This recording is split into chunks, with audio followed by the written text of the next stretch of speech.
Future builder. So இந்த future builder widget எதுக்கு use பண்றேன்னா, இப்ப ஃபியூச்சரா நீங்க ஏதோ ஒரு கன்டென்ட்ட வந்து கொண்டு வர போறீங்க அப்படின்னு நீங்க நினைச்சீங்கன்னா, ரெஃப்ரெஷ் அப்படின்னு சொல்லிட்டு உங்களுக்கு ஆப்ஷன்ஸ் வந்து முன்னாடியே தெரிஞ்சிருக்கும். இஃப் யூ கிளிக் ரெஃப்ரெஷ் பண்ணீங்கன்னா, ஒரு சர்க்குலர் டைமென்ஷனல்ல ஒரு விட்ஜெட் ஐகான்ஸ் வந்து ஃப்ளோ ஆகுற மாரி இருக்கும். ஃப்ளோட்டிங் பட்டன்ஸ் வந்து ஃப்ளோ ஆகுற மாரி இருக்கும். Then you can find a new page.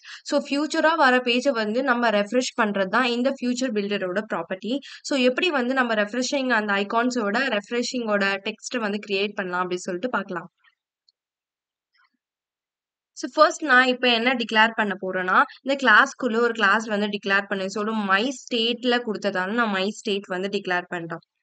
இங்க வந்து என்னோட ஃபியூச்சர் வந்து ஒரு ஸ்ட்ரிங்கா இருக்கணும் அப்படின்னு சொல்ல குடுத்துருக்கேன். கெட் டேட்டா வந்து சின்க்ரோனைஸ் மூலியமா எடுத்துட்டு வரணும் அப்படின்னு சொல்லி குடுத்துருக்கேன்.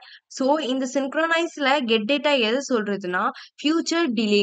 ஸோ ஒரு டேட்டா நான் குடுக்கறதுக்கு முன்னாடி, முதல்ல இந்த கன்டென்ட் எனக்கு ஃப்ளோ ஆயிருக்கணும் அப்படின்னு சொல்லிட்டு ஒரு டிலே கன்டென்ட் வந்து நான் குடுக்குறேன். ஸோ எவ்ளோ செகண்ட் இருக்குன்னா, 1 செகண்ட்ல எனக்கு டிலே ஆகணும் அப்படின்னு சொல்லிட்டு குடுக்குறேன். ஸோ இதுல ஒரு த்ரோ மெசேஜ் வந்து நான் போட்டிருக்கேன். என்ன போட்டிருக்கேன்னா, ரெஃப்ரெஷிங் அப்படின்னு சொல்லிட்டு ஒரு மெசேஜ் இருக்கும்.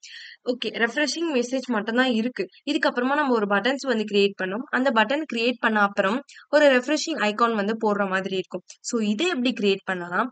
நம்மளுக்கான பில்டர் வந்து பில்ட் பண்ணிக்கலாம். ஸோ இந்த பில்டர்ல வந்து டைரக்ஷனாலிட்டி அப்படின்னு சொல்லிட்டு நான் குடுக்குறேன். ஸோ இது ஏன் குடுக்குறேன்னா, இங்க வந்து மெயினா மை மெட்டீரியல் ஸ்டேட்ல யூஸ் பண்ணீங்கன்னா, டைரக்ஷனாலிட்டி குடுக்குற மாதிரி இருக்கும். ஸோ இதுல வந்து டெக்ஸ்ட் டைரக்ஷனல் எல்டிஆர் குடுக்குறேன். ஸோ எல்டிஆர் இஸ் பேசிக்கலி உங்களோட ரைட், லெஃப்ட் வந்து கன்வே பண்ற மாரி இருக்கும். ஸோ நெக்ஸ்ட் வந்து என்னோட ப்ராப்பர்ட்டி வந்து சென்டர்ல இருக்கணும் அப்படின்னு சொல்லிட்டு குடுக்குறேன். ஸோ இப்பதான் நம்ம வந்து ஃபியூச்சர் பில்டர யூஸ் பண்ண போறோம். ஸோ இந்த ஃபியூச்சர் பில்டர் நான் என்ன குடுக்குறேன்னா, என்னோட ஃபியூச்சர் டிலே அந்த ஃபியூச்சர்ல இருக்கிற ஆக்டிவிட்டிய வந்து ஃபர்ஸ்ட் எனக்கு கெட் டேட்டால இருக்கணும் அப்படின்னு சொல்லிட்டு நான் குடுக்குறேன். ஸோ அந்த கெட் டேட்டால எனக்கு பில்டர் எப்படி இருக்குன்னா, ஸ்னாப்ஷாட் அப்படின்னு சொல்லிட்டு ஒரு விட்ஜெட் நம்ம யூஸ் பண்றோம். ஸோ இது எதுக்கு யூஸ் பண்ணா, சம் கன்டென்ட் வந்து டிலே ஆயிட்டு லோடிங் ஆகுறதுக்காக யூஸ் பண்ற மாரி இருக்கும். ஸோ இந்த கண்டிஷன்ல வந்து நான் என்ன குடுக்குறேன்னா, கனெக்ஷன் ஸ்டேட் அப்படின்னு சொல்லிக்குறேன். இஃப் ஸ்னாப்ஷாட்டோட கனெக்ஷன் ஸ்டேட் வந்து எப்படி இருக்கணும்னா, வெயிட்டிங்ல இருக்கணும் அப்படின்னு சொல்லிட்டு நான் டாட் வெயிட்டிங் அப்படின்னு குடுக்குறேன். இதுதான் ஃபர்ஸ்ட் நம்ம ஈஃப் கண்டிஷன். ஸோ இது மாரி இருந்துச்சுன்னா, இந்த கண்டிஷன் ட்ரூவா இருந்துச்சுன்னா, சர்க்குலர் ப்ராக்ரஸ் இண்டிகேட்டர் வந்து உங்களுக்கு வந்து வந்து ஷோ ஆகும். ஸோ எப்படின்னா, ஒரு மாரி லோடிங்ல நம்மளுக்கு இது மாரி சர்க்குலரா லோட் ஆயிட்டு இருக்குல்ல. ஸோ அது யூஸ் பண்ற விட்ஜெட் தான் சர்க்குலர் ப்ராக்ரஸ் இண்டிகேட்டர். ஸோ இந்த இண்டிகேட்டர் யூஸ் பண்ணனா, இதுக்கு ஒரு ஈஃப் கண்டிஷன் குடுக்கணும். ஸோ இந்த ஈஃப் கண்டிஷன்ல நான் என்ன குடுக்குறேன்னா, அதனோட வேல்யூ வந்து ஸ்ட்ரிங்கா இருக்கணும் அப்படின்னு சொல்லிட்டு நான் குடுக்குறேன். இன் கேஸ் நான் குடுத்த வேல்யூ வந்து கரெக்ட்டா இல்ல, எல்ஸ்ல அது எப்படி ஆகும்னா, எல்ஸ்க்கு போ. ஸோ எல்ஸ்ல என்ன ஆக்டிவிட்டி யூஸ் பண்ணா, மெயின் ஆக்சிஸ் அலைன்மென்ட் வந்து யூஸ் பண்ணியிருக்கேன். இதெல்லாம் நான் டிக்ளேர் பண்றது என்னன்னா, அதேதான். அந்த டேட்டா இங்க எரர் தான் நான் சொல்லியிருக்கேன். பிகாஸ் நான் இங்க குடுத்த எரர் வந்து கரெக்ட்டா இருந்தா, எனக்கு இந்த சர்க்குலர் வந்து ப்ராக்ரஸ் ஆகணும். எரரா இல்லைன்னா, அந்த டேட்டா வந்து எனக்கு ப்ராக்ரஸ் ஆகாது.